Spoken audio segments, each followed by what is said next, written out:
क्या मध्य प्रदेश बीजेपी में सिंधिया को उम्मीदों के मुताबिक तवज्जो नहीं मिल रही, या फिर उन्हें एक तरह से दरकिनार किया जा रहा है? ये सवाल इन दिनों मध्य प्रदेश की सियासी फिजाओं में जमकर गोते लगा रहा है।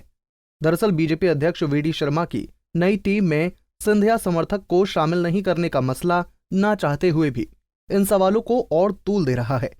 ऊपर से सिंधिया के साथ बीजेपी का दामन थामने वाले सिर्फ 2 नेताओं को ही कैबिनेट के छोटे विस्तार के नाम पर मंत्रिमंडल में शामिल करना भी कहीं न कहीं इस बात पर चर्चाओं को और जोर दे रहा है कि सिंधिया की बीजेपी में वो पूछ परख नहीं हो रही जिसका पहले दावा किया जा रहा था।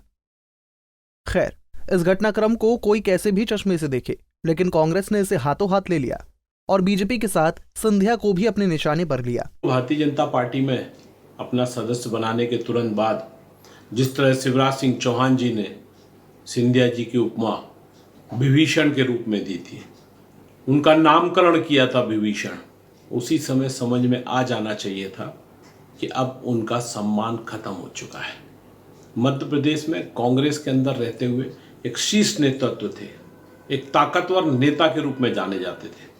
आज वे भारतीय जनता पार्टी के ज्वाइन किए हुए नए कार्यकर्ता हैं और जो पहले पायदान पे खड़ा हो उसका बैनर पोस्टर में फोटो होना संभव नहीं है। ये भारतीय जनता पार्टी के कार्यकर्ताओं ने उनको दिखा दिया, समझा दिया।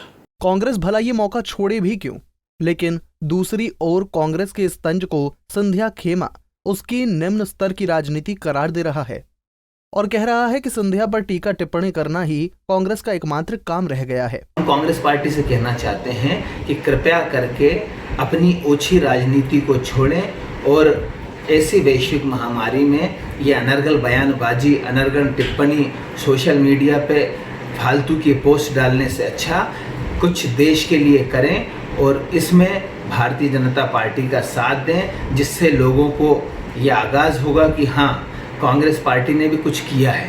परंतु अपने पुराने नेचर के चलते कांग्रेस पार्टी वही कृत्य कर रही है, अनर्गल बयानबाजी, ज्योतिरादित्य सिंधिया की टांग खींचना, उनके पीछे बयानबाजी करना, ऐसी ओछी राजनीति से कांग्रेस पार्टी को बचना चाहिए।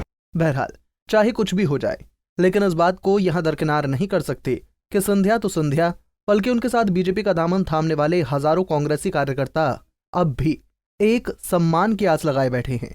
लेकिन फिलहाल ऐसा कुछ नजर नहीं आ रहा।